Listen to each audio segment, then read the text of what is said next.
Welcome back to another episode of Creative Therapy. I am super excited.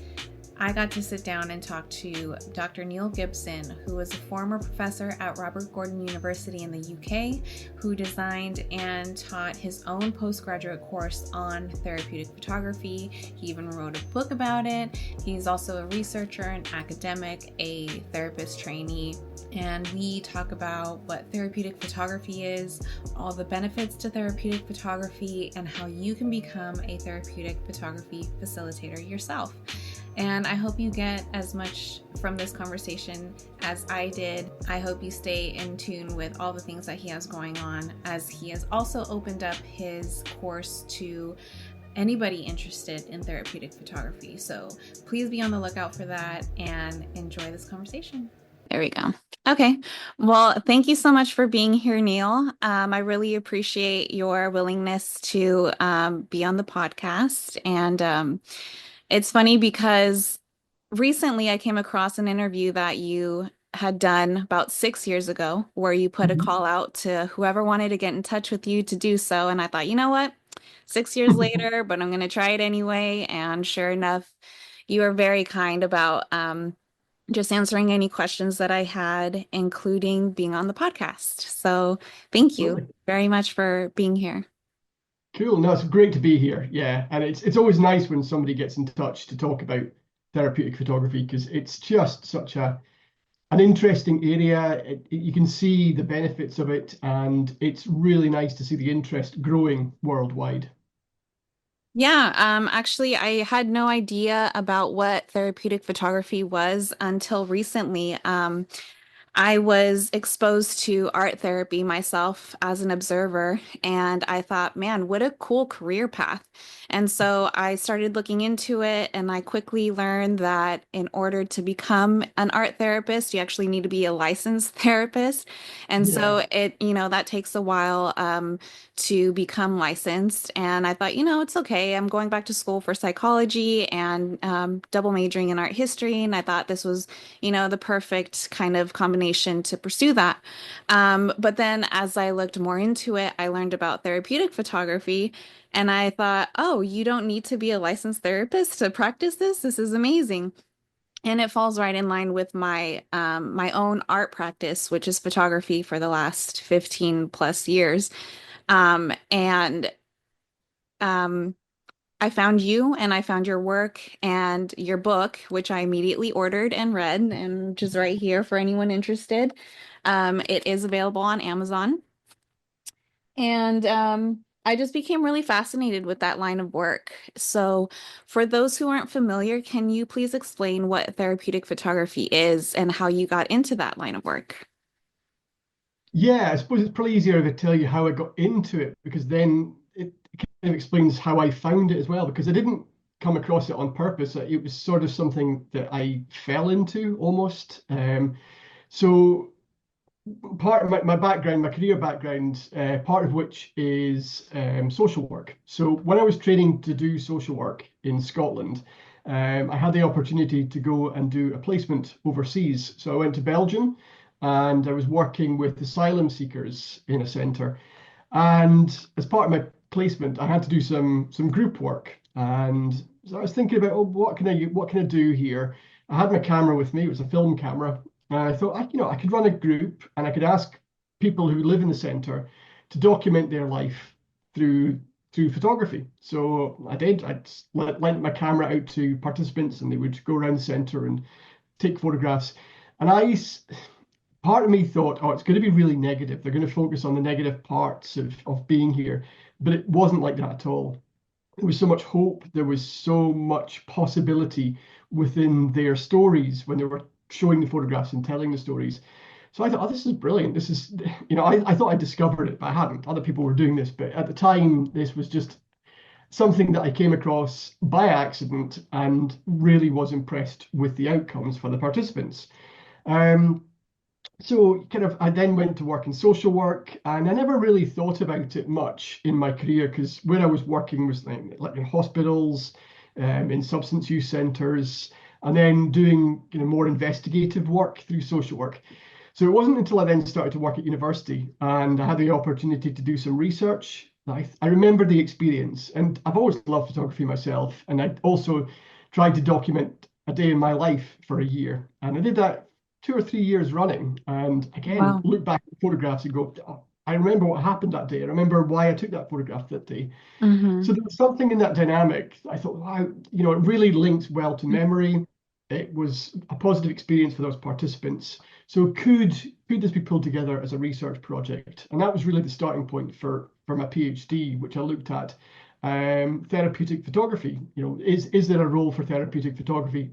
My focus was on social work, but what I discovered was that therapeutic photography was quite difficult to define initially, because there's so many avenues of using photographs in therapeutic practice, because if you're a counselor or therapist, you can use photographs.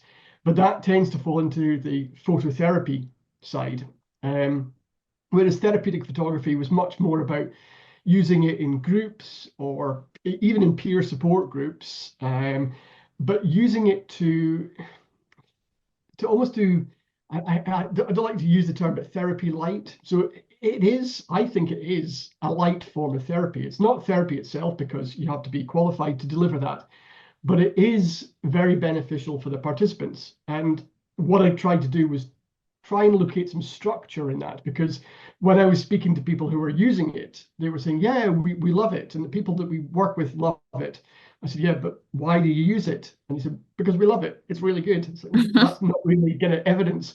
Yeah. So my kind of take on it was, can this be used in a structured way to have clear outcomes for people? And that's really kind of where I arrive at therapeutic photography. So it's facilitating that investigation of individuals or groups through or with the use of photographs that they produce, and they come and they talk about those photographs.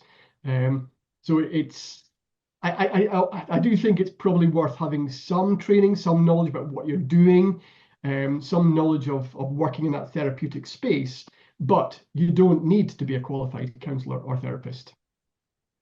So, what were some of those outcomes that you were trying to achieve? I didn't know what the outcomes were at the start. So I started to look at some of the evidence around about where photography was being used. And there was quite a lot of research projects that had used photography and then suggested outcomes. So I had a vague idea about some of the potential outcomes. But what I did was I worked with 5 different groups throughout the course of my PhD. And I wanted to get them to talk about how it felt for them, to try and really drill down into the outcomes that they felt. So I had the structure in place and I had a vague idea about kind of what the outcomes might look like. But it wasn't until I got the data from the participants and kind of analyzed the focus group discussions with them. And the two did marry up quite nicely. Now, whether that was because I'd structured it with that knowledge of the potential outcomes, or whether it was purely that the outcomes fell naturally into place, but it was this enhancing self-esteem. So people felt much better about themselves. They had I do 6-week programs, so they had 6 weeks to really spend time investigating themselves, talking about themselves, looking at their lives from different perspectives. So they had this greater sense of who they were by the end of it. So this self-esteem grew. And I did use some scales to measure that as well.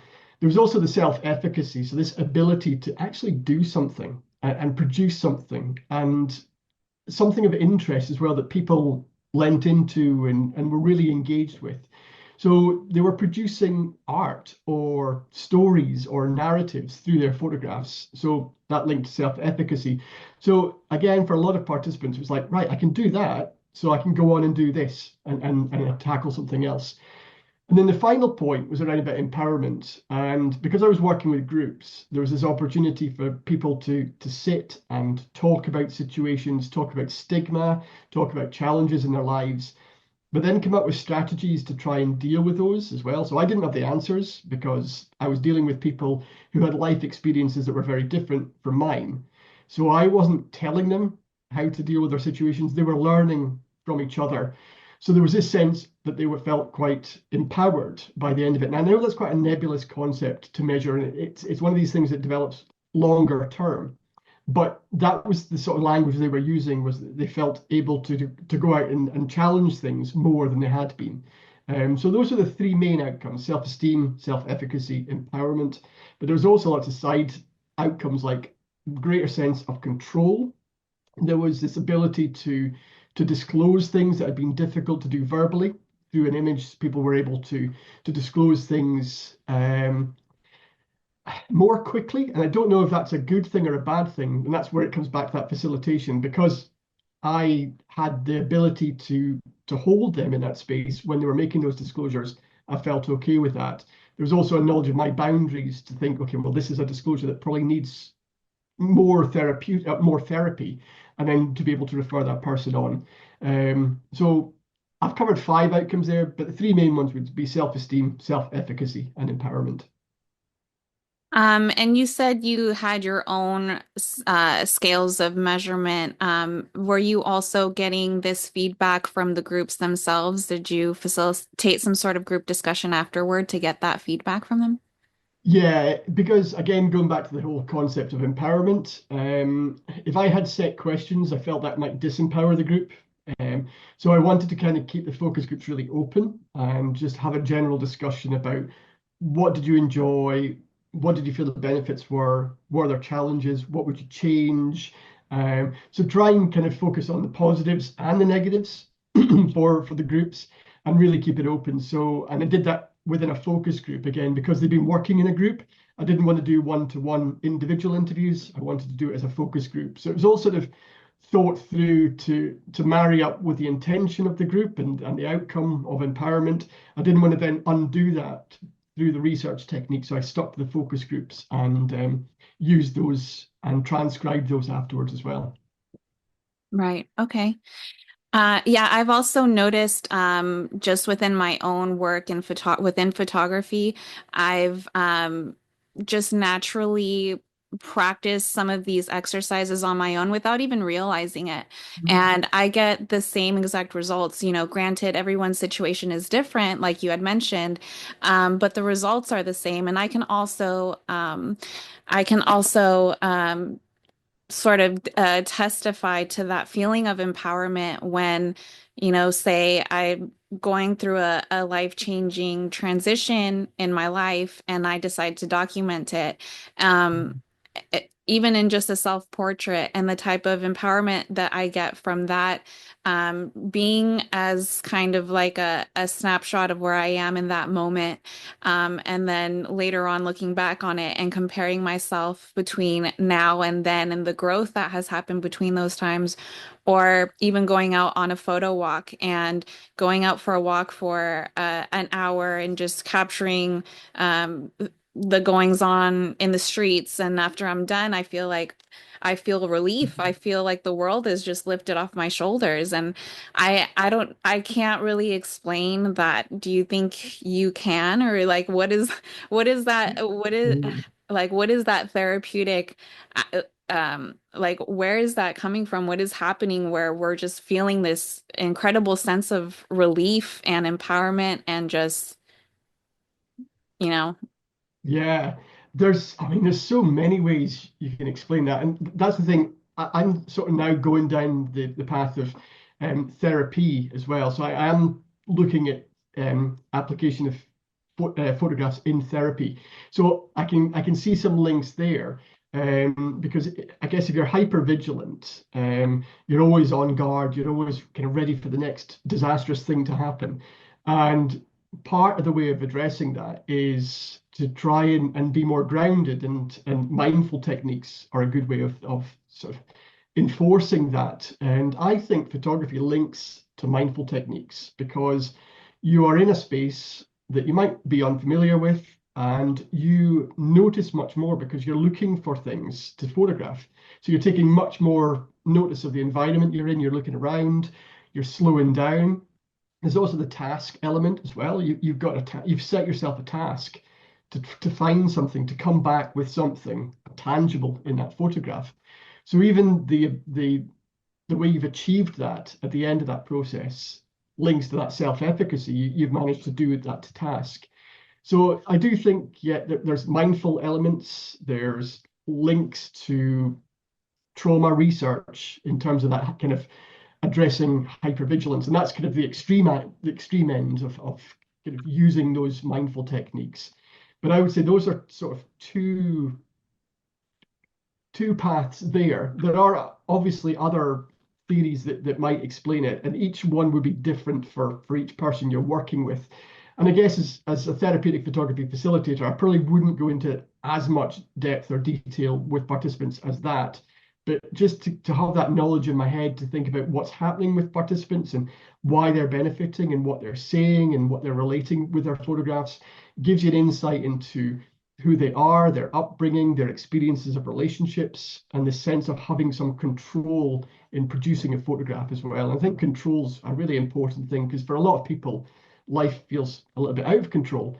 But this method or this tool of going out and taking a photograph gives you some control, more so than some other artistic techniques, because I can't draw for toffee. I'm a rubbish drawer, and I don't Me think I too. feel empowered or yeah, I wouldn't enjoy that at all. But give me a camera or a camera phone, yeah, I can go out and I can produce something that I think, yeah, I like that.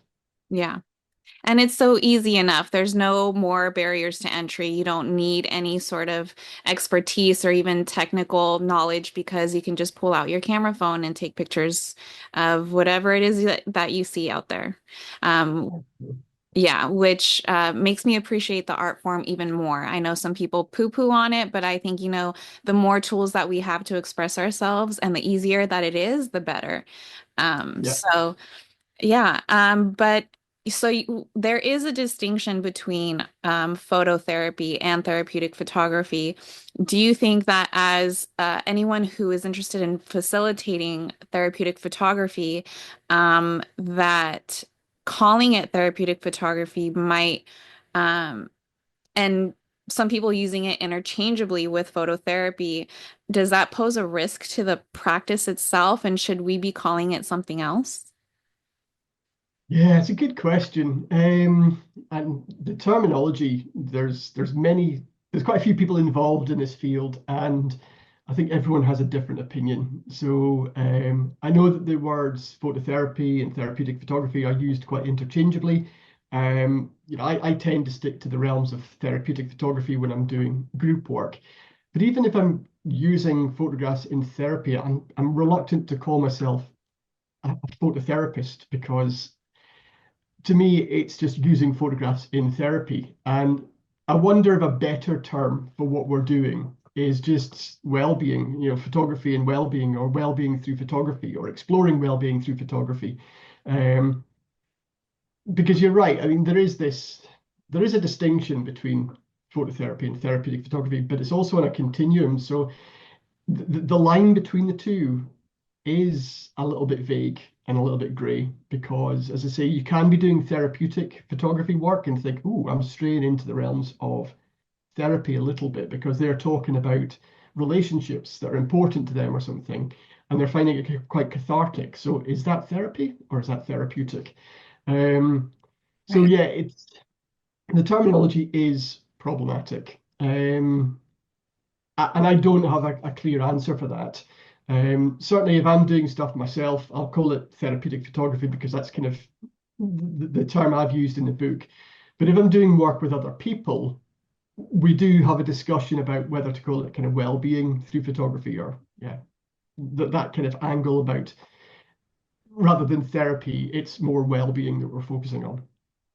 Yes.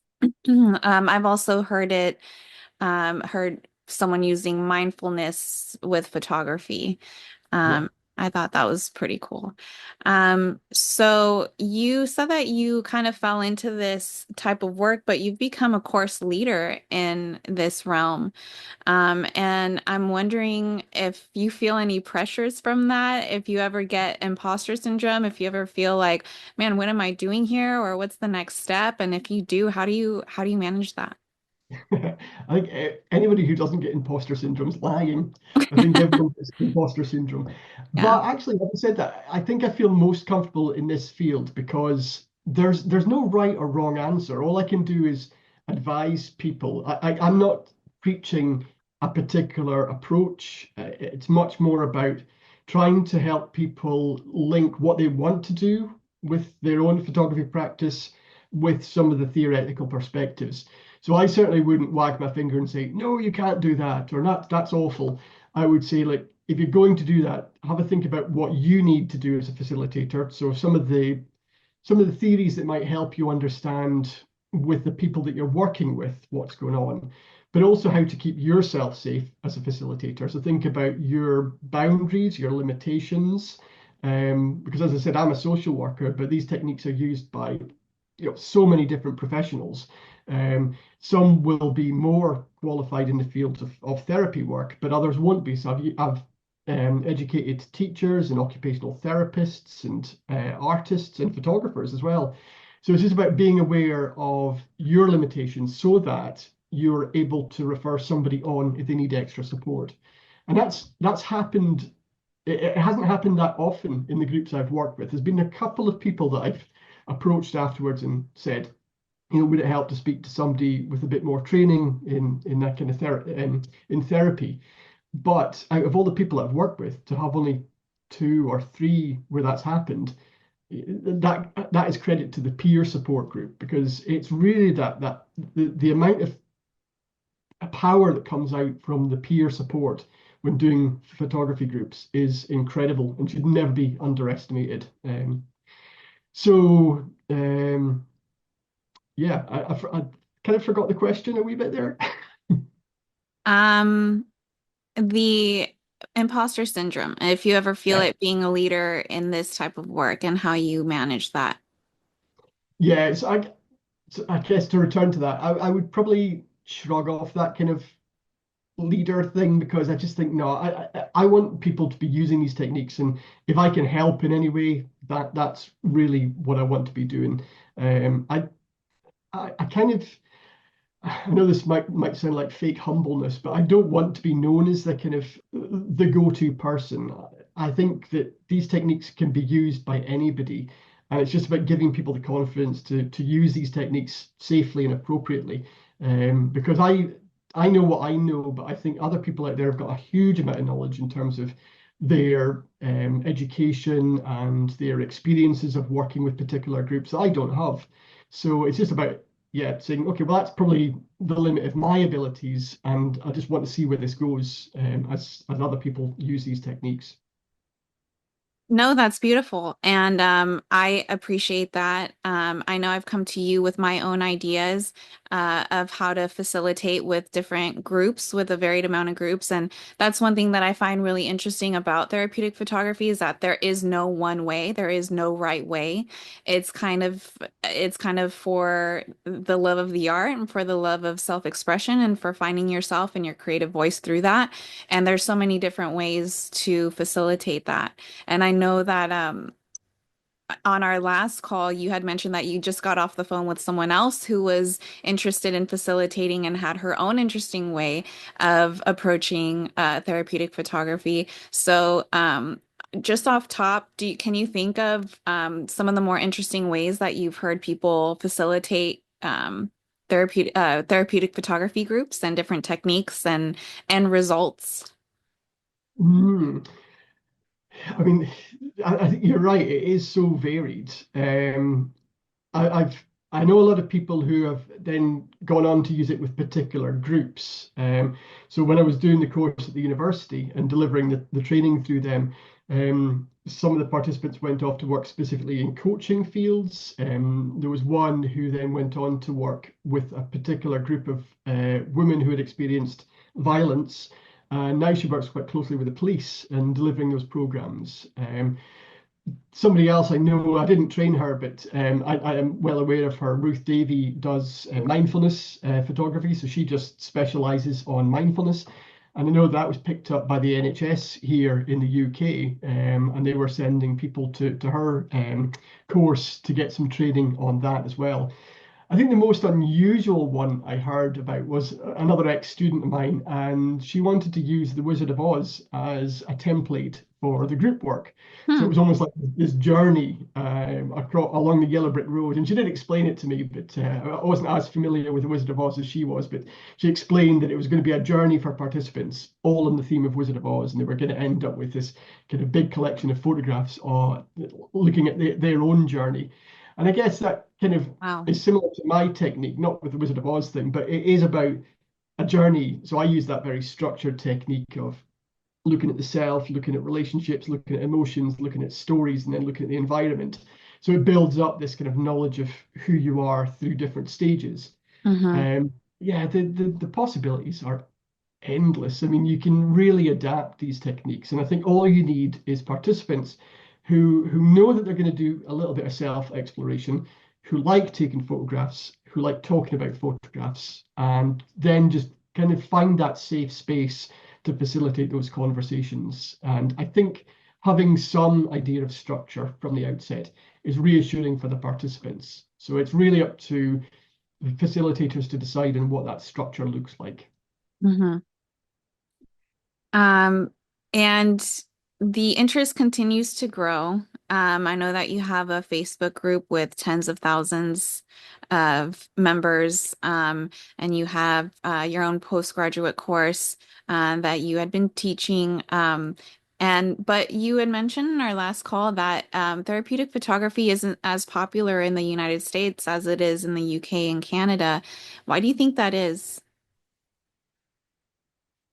I'm not sure. I don't know if it's not as popular. It's probably just I don't know about it as well. So there may well be pockets of practice going on, and maybe it's because the UK and Europe have been there's been a buzz about it recently, so we tend to hear about more people who are doing these techniques. Whereas in the States, I hear occasionally about pockets of practice. I know in Canada it seems to be a little bit there's more a buzz about it in Canada. So I don't know. I don't know whether it's because people are just a little bit more reluctant to to be creative in these therapeutic spaces. And maybe it's because there's a fear that you might do harm, you might upset somebody, and that might have kind of repercussions, financial repercussions. Um, so it might be that there's a bit more kind of more of an acceptance of risk in other countries. But I mean, I'm just sort of I'm guessing at that because I don't really have much to base that on. It would just be kind of a vague thought about maybe why that might be the case. Um, but it certainly is growing in interest. So the Facebook page you mentioned there is not actually my Facebook page, and that would be Judy Weiser's, but I'm quite active on that. So just to give credit to Judy for that one. Yeah. And yeah, the postgraduate course. So I've left the university now, and I'm setting up my own courses. So it's not a postgraduate course I'm doing now. It'll just be a skills-based course. But with room to develop more courses in the future. Yes, and that was actually the next thing that I wanted to touch on, because I'm very thankful that you are opening it up to anyone who is interested in facilitating their own groups. So, can you get into a little bit of what the structure of that would look like and the types of materials and just what people can expect if they were to enroll in the course? Yeah, totally. So to go back to the postgraduate course, that was a year-long course. So there was two modules on that, and I really enjoyed delivering that. And it did appeal to a certain market of people that wanted an academic qualification. But I was aware that there was still a whole range of people who either didn't have a degree or didn't have the necessary qualifications to come onto a postgraduate course, but still were really interested in therapeutic photography. So that's what I've gone back to is delivering a 10-week course, and it's online, so it's accessible to anybody wherever they are in the world. And yeah, I've tried to bear that kind of time zone challenge in mind because I'm in Scotland, and therefore what I'm doing is I pre-record all the lectures, so the lectures are available to watch whenever. So there's not a certain time that you have to be online at this time to watch the lecture. The lecture will be there for everybody to watch week by week. I've also got quite a collection of interviews that I've done with various people who use therapeutic photography techniques, and I update those on a frequent basis. just because I hear of more and more people that are using therapeutic photography techniques in very interesting ways. So each week there'll be a short interview just to kind of put into practice what we're talking about in the lectures. There's also every week there's going to be an interactive exercise on Padlet. So every participant will be taking photographs and talking about photographs and sharing those photographs with other participants. And we use Padlet for that space because it's nice to display visuals on and to follow comments and chat on that as well. And there's also going to be 4 online group tutorials throughout the 10-week course as well. So again, I'll probably offer 2 per day based on different time zones. So there'll be one in the morning here in the UK and one in the evening in the UK. So people, whichever time zone they're in, can join onto whichever group call they want to. And we'll just sort of explore some of the material. And of course, I'm available to answer any questions at any time throughout the 10 weeks as well. So by the end of it, the plan is that people have this confidence to go out and run their own groups wherever they may be. I'm saying groups, but it might be one-to-one work they want to do. That's great. It might be self-reflective work they want to do. So some of the exercises we'll be exploring, we'll be talking about how they can be adapted in different ways to do one-to-one work or group work as well.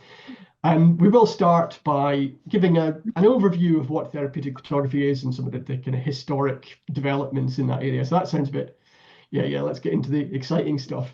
And then we get into, kind of what therapeutic photography can be used for. So it follows the structure of the programs that I use. So there will be material on self-portraits, kind of self-exploration.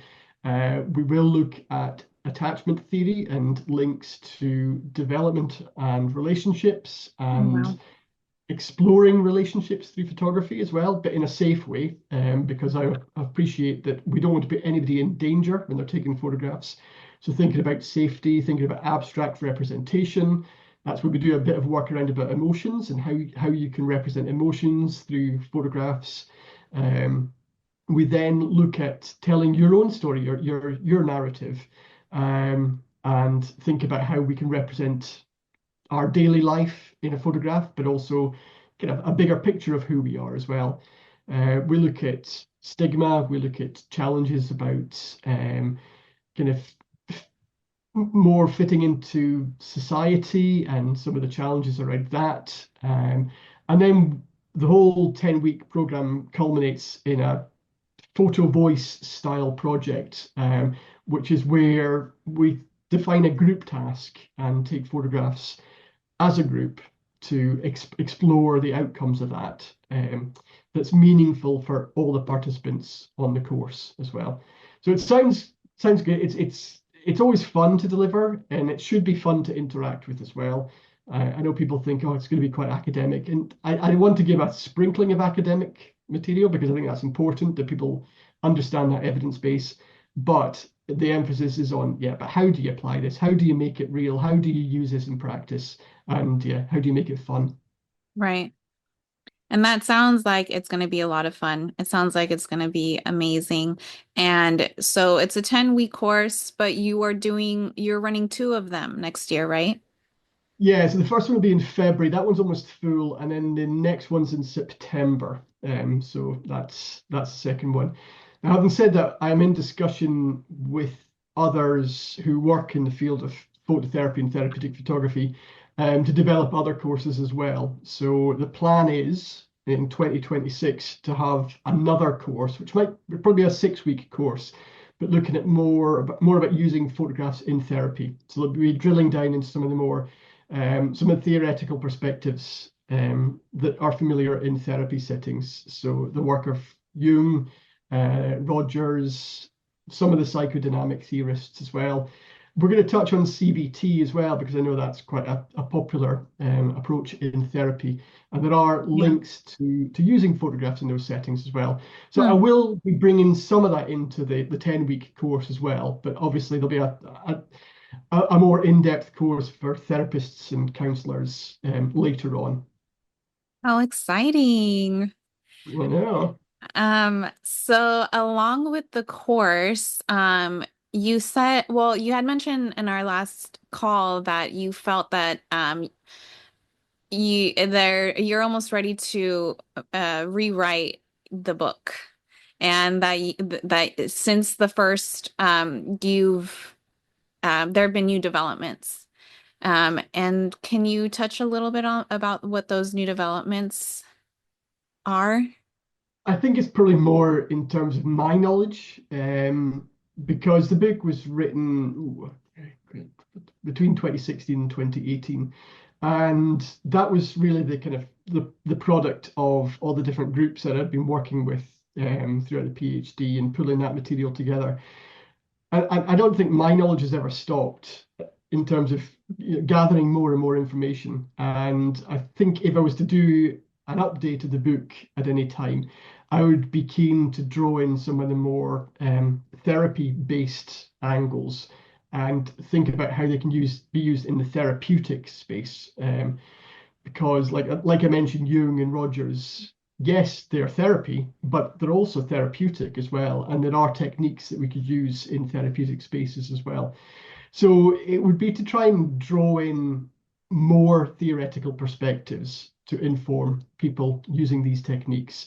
Um, I think there's also technological developments. I know that there's AI developments, which I've not really dabbled with at all, not in a photography sense, but I know of people that have, and they think that this is brilliant. And again, they think it's Hmm, therapeutic to have complete freedom to create images through AI.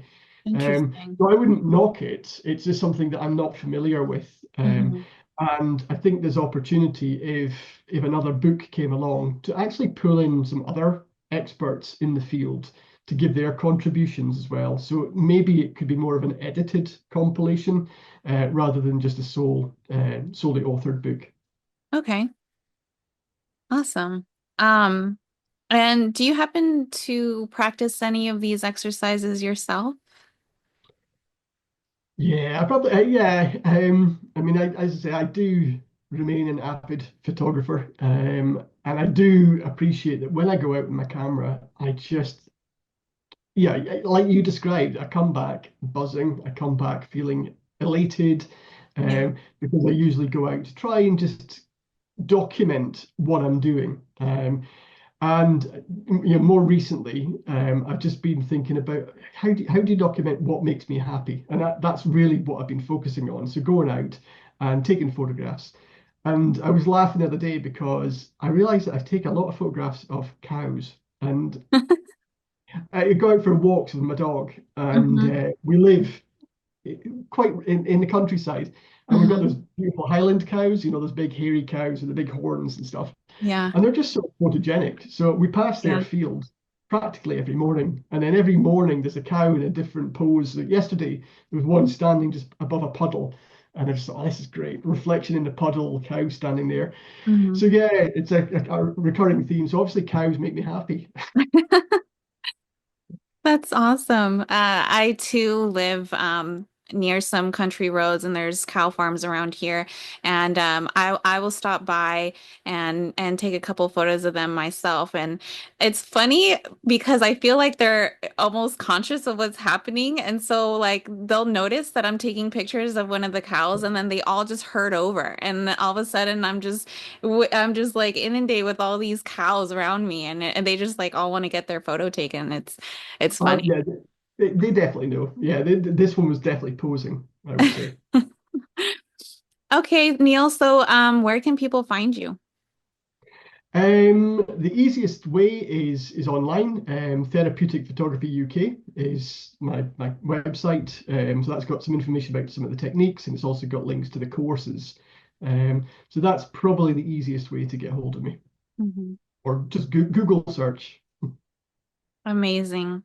Well, again, I thank you so much for speaking with me today, and educating the folks on therapeutic photography. Hopefully, you get some more enrollees into the course, and um, I just wish you nothing but the best. And I look forward to taking the course myself. So we'll be talking some more soon. Brilliant. Absolute pleasure speaking to you. Thank you very much. Thank you, Neil.